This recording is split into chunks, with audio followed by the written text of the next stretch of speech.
In this chapter, we'll talk about how you can audit changes to the data in an app. We need to edit the stream configuration for the stream backing this app. So let's open our model view. The stream is contacts, so let's open that. The main change is to tick Audit Manual Changes. Once that's done, we need to add a few attributes. The first one is Update Action. You must add this with exactly that spelling if you want to audit changes to data. The next couple of attributes we'll add are optional, but again, the spelling must be exactly the same as you see here to record the data. The first is Updated by Name, so we'll record who made the change, and the next is Updated Time, to record when the change was made. Now we must make this a date time. And that's it, we're done. Let's go and try that. First we'll go into app mode and make some changes. I'll enter details for new contact. This will test that we're recording new inserts. Next, I'll update a record to check that we're recording updates.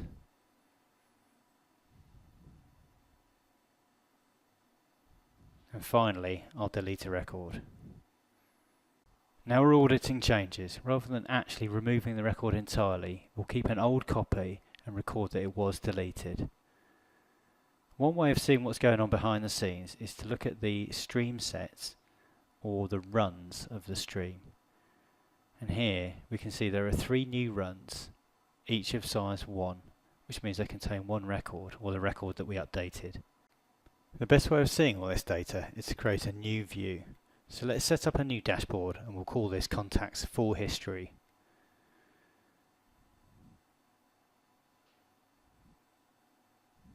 We'll drag on the contact stream and create a new grid view.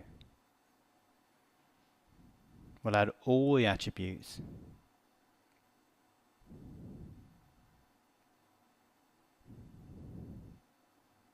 As usual, we'll go and hide the UID.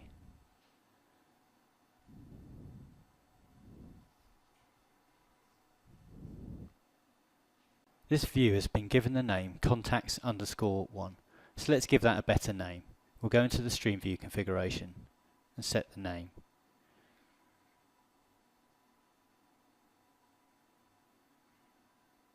Okay, now the important bit.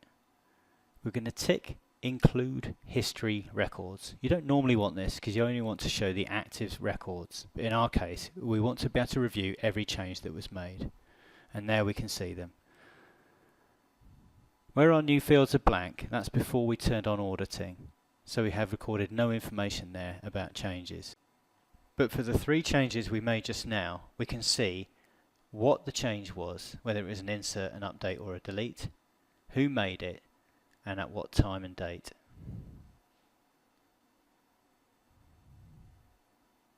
One final step, it's not really to do with audit, but we're going to add a link from the Contacts app into this new full history for contacts. I've sped up a bit here because these steps should be familiar. I'm going to go into the stream and add a new action. All the action does is open up the new dashboard, Contacts Full History. I'm going to use that action in a new menu item. So I'll go into the stream view configuration, add a menu item and associate the action. I need to close the contacts dashboard and reopen it. And there we have a link from the contacts to the contact full history.